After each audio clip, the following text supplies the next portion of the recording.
ಅಂಬೇಡ್ಕರ್ ಅವರು ನಮ್ಮ ಮಧ್ಯೆ ಇಲ್ಲ. ಅವರು ಕಂಡ ಕನಸು ಏನ್ ಕನಸು ಅವ್ರದ್ದು? ಒಬ್ಬ ಚಪ್ಪಲಿ ಹೊಲಿಯವನಿರ್ತಾನೆ ಅಧ್ಯಕ್ಷರೇ, ಅವನ ಹೆಂಡತಿ ಗರ್ಭವತಿ ಆಗಿರ್ತಾಳೆ.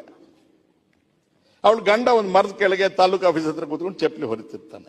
ಅವಳು ಏನ್ ಕನಸು ಕಾಣ್ತಾ ಇದ್ಲು ಗೊತ್ತಾ? ಈ ಸಂವಿಧಾನ ಬರಕ್ ಮೊದಲು ನನ್ಗೆ ಹೆರಿಗೆ ಆಗುತ್ತೆ, ನನ್ಗೆ ಗಂಡು ಮಗು ಆಗುತ್ತೆ, ಅವನು ಅಲ್ಲಿ ಹೋಗ ಮರದ ಕೆಳಗೆ ಕೂತ್ಕೊಂಡು ಚಪ್ಪಲಿ ಹೊಲಿತಾನೆ. ಚಿಕ್ಕ ವಯಸ್ಸಾದ್ರಿಂದ ನನ್ನ ಮಗ ಜಾಸ್ತಿ ಚಪ್ಪಲಿ ಹೊಲಿತಾನೆ, ಜಾಸ್ತಿ ಸಂಪಾದನೆ ಮಾಡ್ತಾನೆ ಅಂತ ಕಾಣ್ತಾ ಇತ್ತು.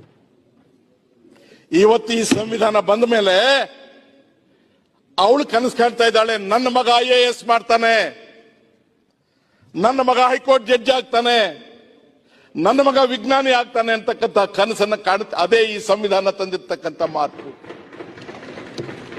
ಸಂವಿಧಾನದಿಂದ ಏನೂ ಆಗಿಲ್ಲ ಅಂತಲ್ಲ, ಕನಸನ್ನೂ ಕಾಣುವ ಅವಕಾಶವೇ ಇಲ್ಲದಂತಹ ಈ ಹೆಪ್ಪುಗಟ್ಟಿದ ಸಮಾಜದಲ್ಲಿ ಎಷ್ಟೋ ವರ್ಷಗಳ ಕೆಳಗೆ ಧ್ವನಿ ಕಳ್ಕೊಂಡಂತಹ ಜನರಿಗೆ ಕನಸನ್ನು ಕಾಣುವ ಕನಿಷ್ಠ ಸೌಜನ್ಯ ಅವಕಾಶವನ್ನು ಕಲ್ಪಿಸಿಕೊಟ್ರು.